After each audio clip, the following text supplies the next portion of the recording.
Entonces estamos con las escuelas de pensamiento ecológico desde las ciencias sociales y esta tercera escuela de pensamiento hace una ruptura con las dos que hemos venido viendo, que es el desarrollo sostenible y la economía ambiental. Se trata de la economía ecológica, que ustedes van a ver que hay algunas cuestiones que puede ser, digamos, como compartido con la economía ambiental, pero definitivamente hace una crítica importante a muchas cuestiones que la va a ir acercando mucho más a la ecología política y a la agroecología.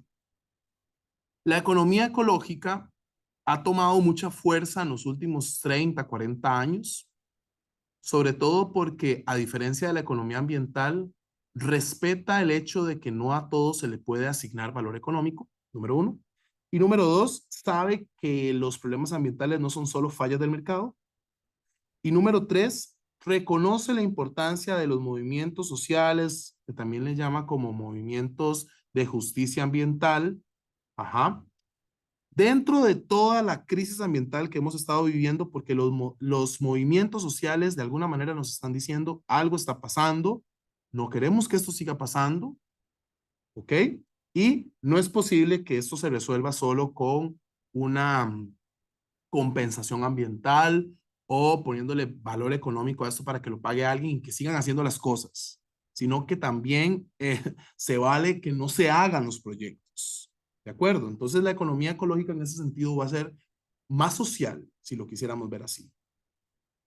Bueno, lo primero es que es una crítica a la economía ambiental en el sentido de que trata de pensarse ya no desde el modelo neoclásico de la economía, sino tratando de comprender lo económico dentro de el gran geosistema, es decir, como parte de una cuestión más amplia que incluye otros procesos ambientales y lo económico es uno más. ¿Verdad? Eso es básicamente lo que dice. Por eso es que se dice acá que se introducen las leyes de la termodinámica en la economía.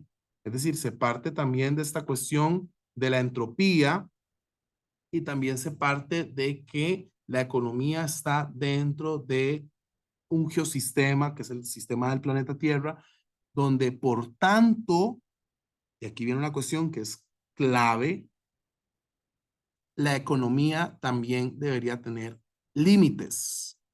Límites, que eso es algo que ni el desarrollo sostenible ni la economía ambiental estaba planteando. Límites a la economía.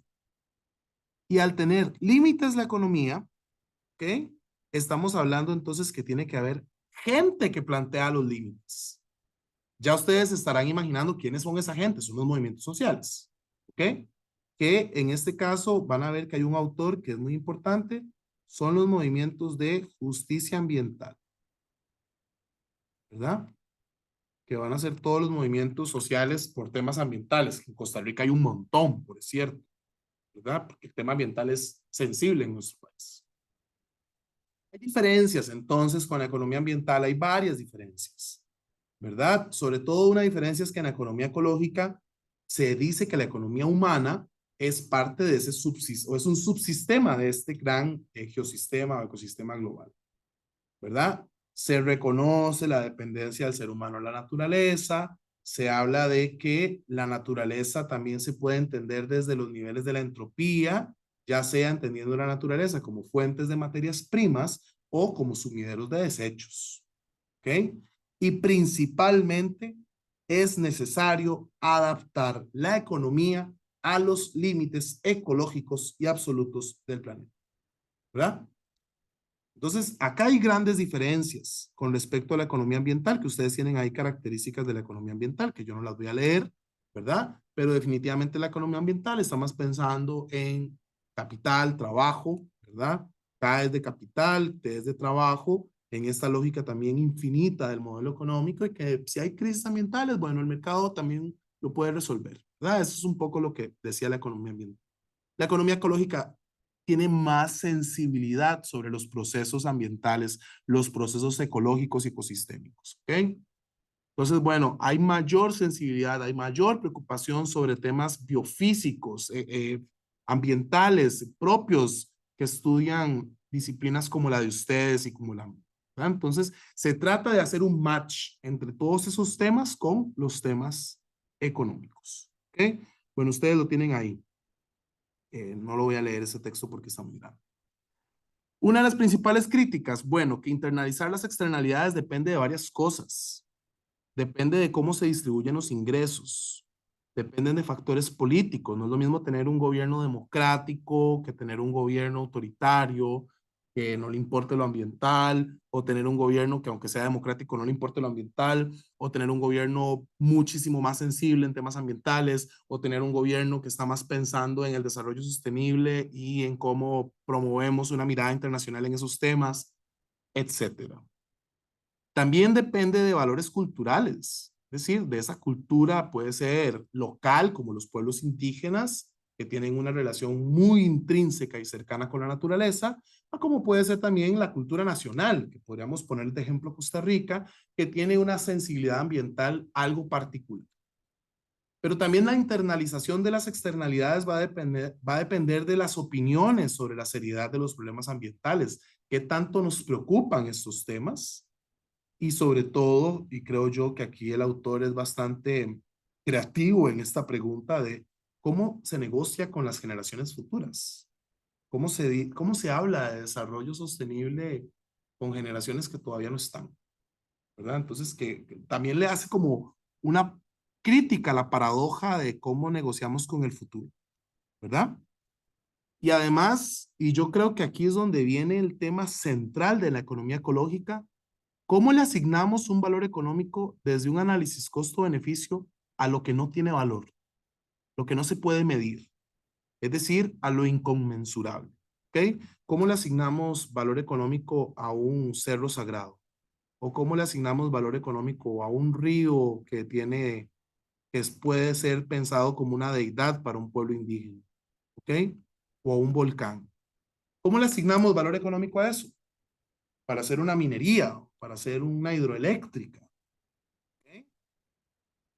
Entonces, bueno, hay ciertos temas en donde está la economía ecológica de acuerdo con la economía ambiental, sobre todo en los ecoimpuestos, en los permisos para contaminar, que son los bonos de carbono, en la normativa ambiental, que esto también es más propio del desarrollo sostenible, y también en los esfuerzos por integrar lo ambiental en cuentas nacionales.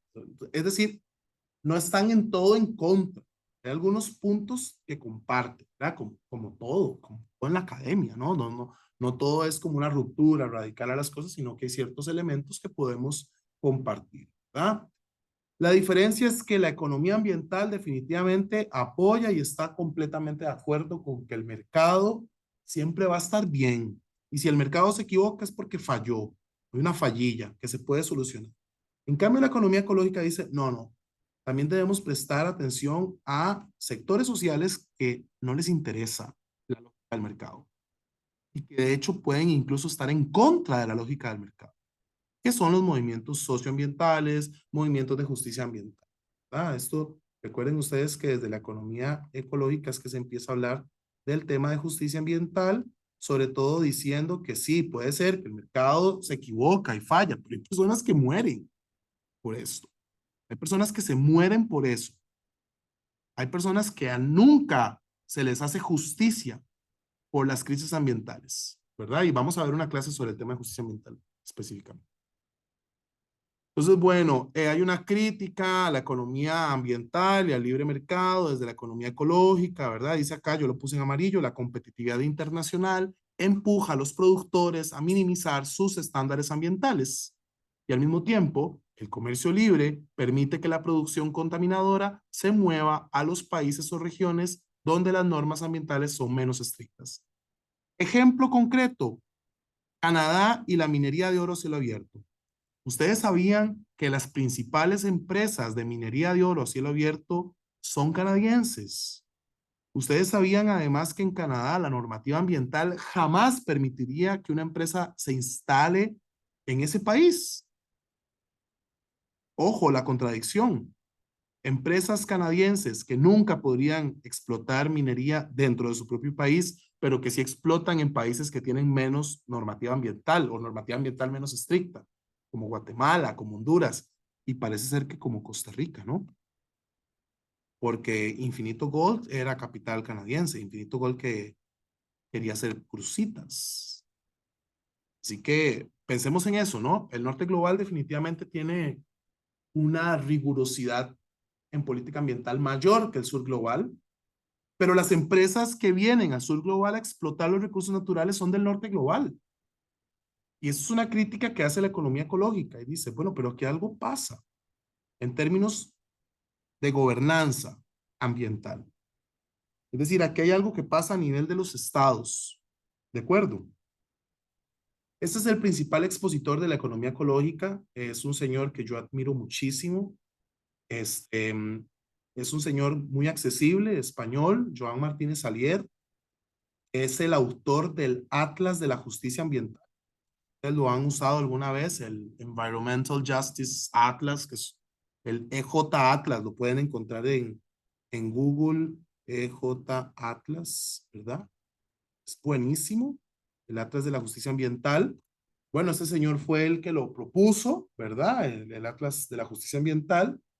Él es uno de los principales promotores de una teoría llamada el ecologismo de los pobres o el ecologismo de los ricos. Y en un texto, de hecho, ese libro que está ahí dice el ecologismo de los pobres, conflictos ambientales y lenguajes de valoración, donde él precisamente profundiza en este concepto de los lenguajes de valoración.